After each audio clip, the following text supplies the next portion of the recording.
Who of you has a smartphone? Almost like asking someone for his age. Because if you're over 100, maybe you don't have one. But otherwise, everyone has a smartphone. I think my story will be interesting for you. And those of you that don't have a smartphone, maybe I give you a reason to buy one.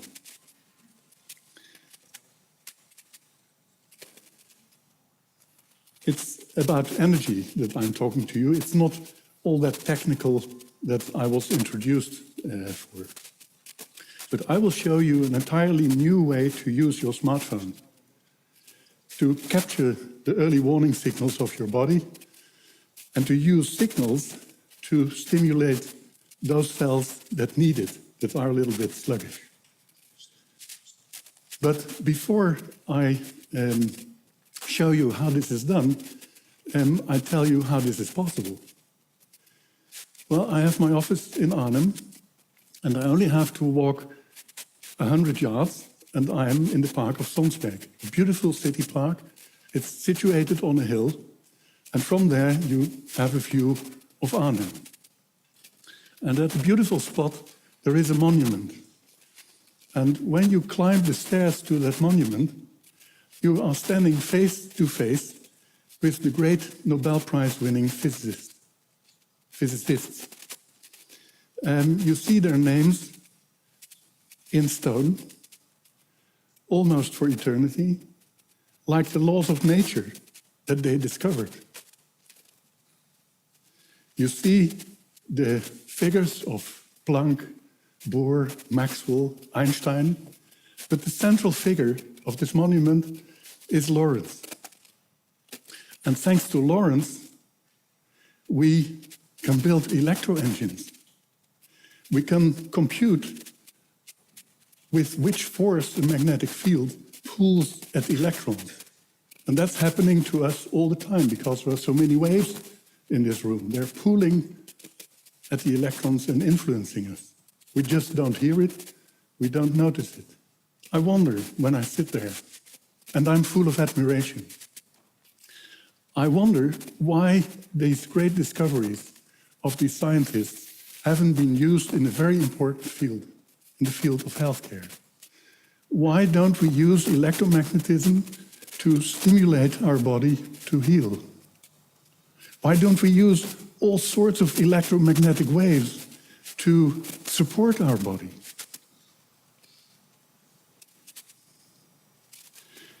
Well, technology has brought us an incredible number of advantages, of benefits. And medical diagnostics, it can't be thought without modern diagnostics of X-ray, EEG, ECG, the mini scans that you have. There are devices, implantable devices for our health, like a defibrillator or a pacemaker. There are some technologies with current to support your health against pain or deep brain stimulation. But that's not all. Most of healing is about biochemistry, about popping pills, about a career maybe in pills when you're chronically ill. But there is one field that needs a major change. You see, the academic study in the field of healing is called medicine. That's a bit one-sided. In 1903, Niels Simpson was awarded the Nobel Prize for medicine. And the committee wrote, in recognition for his contribution to treat diseases, especially lupus vulgaris, with energized light radiation, he opened a new avenue in medicine. Think of that, a new avenue in medicine. Well, that was in 1903, we're now in 2015, and that new road, that new avenue, has been obscured for many reasons. But we are electromagnetic beings. Every living cell in our body is a small, tiny energy plant. It generates a tiny current. Through our nerves, the current flows. Our muscles contract in reaction to a tiny current. But the magic is, where there is a current, where there is power, there is a field. And the power flows this, the field expands like that. And when you have a field, you influence electrons and you can generate the current. That's what these great scientists told us. So we can influence the processes in our body with electromagnetic fields. And electromagnetism is the light that we see, but it's also invisible light. It's a whole wide spectrum. It's invisible light, and of all this light, we see just this tiny little bit. And we can use that to benefit ourselves. In our body, there are many structures that are susceptible to magnetic fields, like thousands of wires in which we can generate fields. Now, how do we know what's good for our body? How do we know that what we are sending is beneficial? With what signals can we stimulate healing? Well, our body knows. Our body knows. From second to second, it's managing all its functions. It's monitoring everything from your nose till your toes. It knows every demand. It helps the repair. So our body knows. We have the nervous system, the autonomous nervous system. That part is doing that. And we are being taught that the autonomous nervous system does that primarily with neurotransmitters. That's the biochemistry part. 2,500 years ago, the Chinese, they wrote for the first time formally a different picture of how our body is managing itself. It was written in metaphors, and they taught how to feel someone and who are diagnosed by the tongue. They painted maps of the preferred energy pathways in our body called meridians. Here's a picture. It's an energy picture. They described how the energies flow through our body, how they interact with each other. So that's a different picture.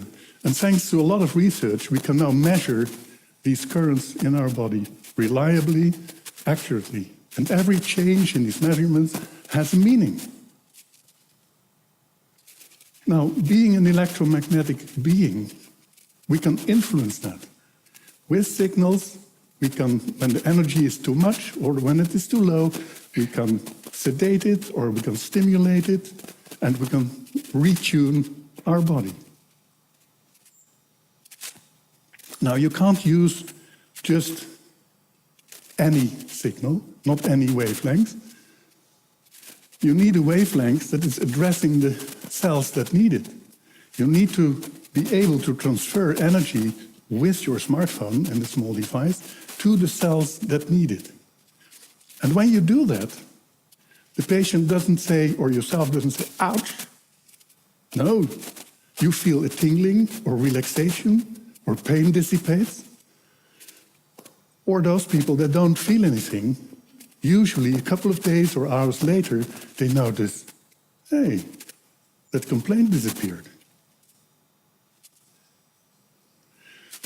Now, I have trained many medical doctors all over the world, from Iceland to South Africa, from Tehran to Hawaii, and so forth. And I trained them to measure these frequencies in your body and to apply them according to the rules of Chinese medicine. And they can help people with a lot of very mean diseases that are named chronic, so by pills it can't be helped. But with this, even resistant bugs, you can treat with electromagnetism, with radiation, very soft, very, very soft, so your phone can generate it. So that's a very hopeful situation. It's very thing of the future. And why is it so beneficial? Why is it so good to use? It's good for the environment. It reduces travel back and forth to the practice of your doctor.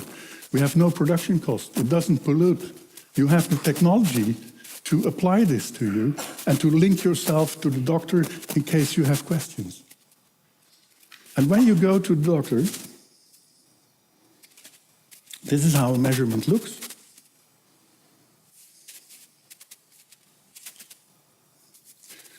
I took a conspicuous one, not the newest one, because that way you wouldn't see it, but this is how you measure yourself.